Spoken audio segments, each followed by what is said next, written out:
கஸ்தூரி முன்ஜாமீன் மனுவை தள்ளுபடி செய்து உயர்நீதிமன்ற மதுரை கிளை உத்தரவு பிறப்பித்துள்ளது.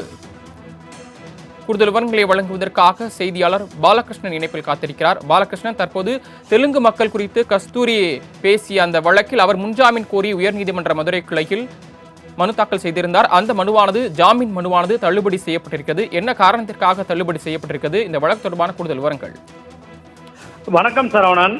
தெலுங்கு மக்கள் குறித்து அவதூறு பேச்சு பேசிய நடிகை கஸ்தூரியின் முன்ஜாமீன் மனுவை சென்னை உயர்நீதிமன்ற மதுரை அமர்வு தற்போது தள்ளுபடி செய்துள்ளது.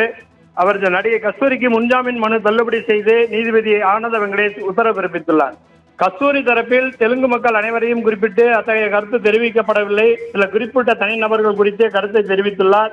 ஆனால் மன்னிப்பு கோரியும் அவர் மீது வழக்கு பதிவு செய்யப்பட்டுள்ளது. அரசியல் நோக்கத்தோடு இந்த விஷயம் கையாளப்பட்டுள்ளதற்கு பேசிய வீடியோவும் மன்னிப்பு கோரியதும் சமூக வலைதளத்தில் உள்ளது. கைது செய்யப்பட்டு விசாரிக்க வேண்டிய அவசியம் இல்லை என வாதிட்டனர்.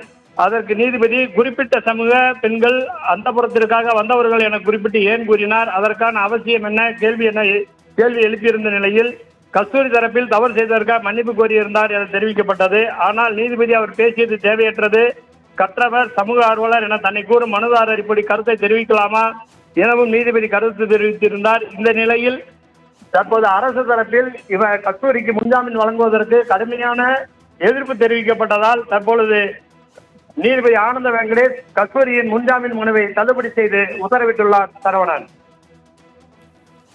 தங்கள் வழங்கிய தகவல்களுக்கு நன்றி பாலகிருஷ்ணன்.